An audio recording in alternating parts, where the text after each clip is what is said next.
Do subscribe to Ekeeda channel and press bell icon to get updates about latest engineering, HSC and IIT JEE main and advanced videos. Hello students, today we are studying chapter Gene, its nature, expression and regulation. In that we are studying topic central dogma. Now molecular biology is basically based on certain parameters. For example, first DNA will come, then mRNA will and then protein will come. This is central dogma. We'll be studying today about this. We all have studied the formation of proteins in our life. Now, whenever we study protein synthesis, we started from DNA.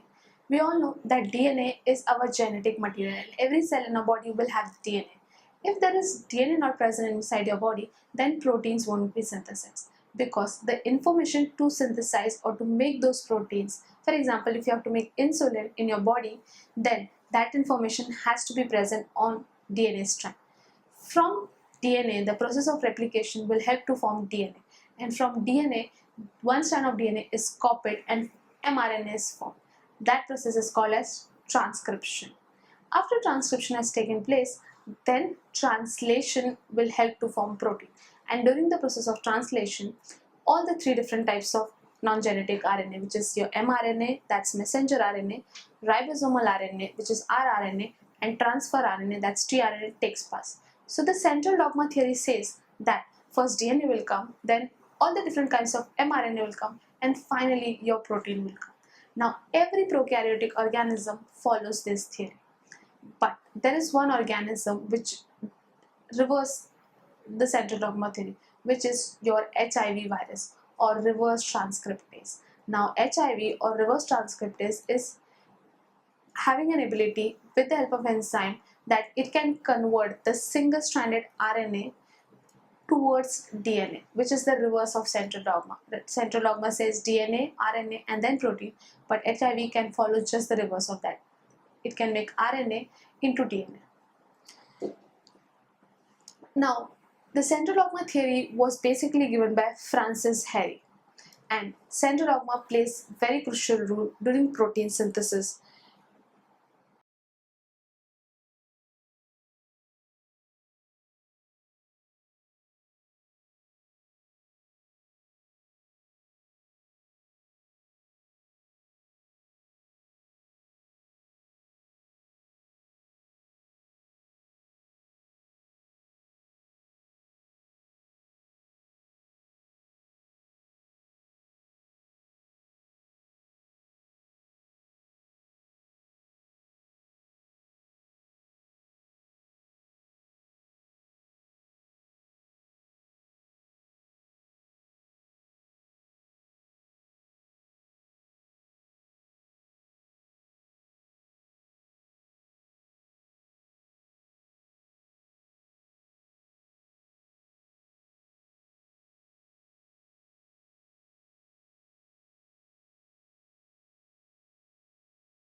Central dogma theory. Now, this central dogma theory was formulated by English biologist Francis Harry Compton.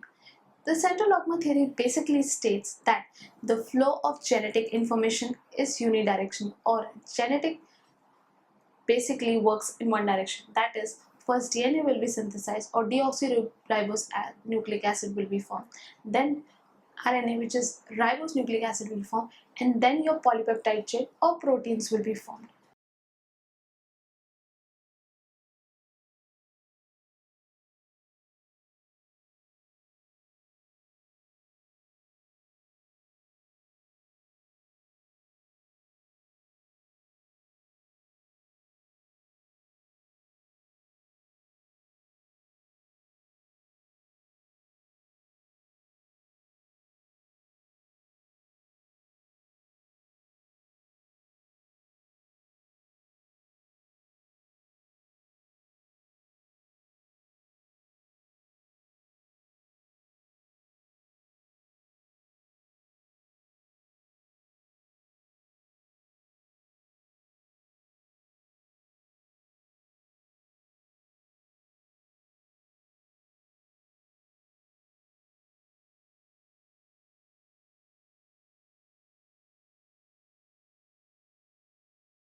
The exception to central dogma theory, that is DNA, then RNA, then protein, is just your reverse transcriptase enzyme, which is present in HIV.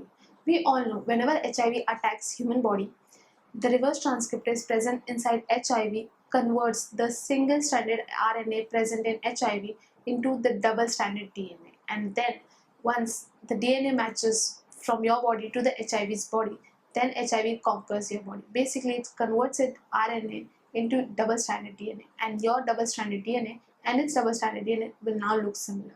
So HIV is an exception to central dogma. The simple diagrammatic representation of central dogma could be this diagram. That is, replication helps to form DNA, which is double-stranded DNA. Then DNA undergoes the process of transcription and forms mRNA, or you can say messenger RNA, containing all the genetic information to make the proteins. During the process of translation, all the three different mRNAs, mRNA, rRNA, tRNA, comes together to form the protein or polypeptide chain. So the journey from DNA to the journey of insulin formation is nothing but, you can say, central dogma, which is never betrayed in eukaryotic organisms until unless there are mutations or some genetic problems. Students, in this part of the chapter, we have studied about central dogma and how does central dogma basically functions and its properties. I hope you all are clear about this concept. Thank you.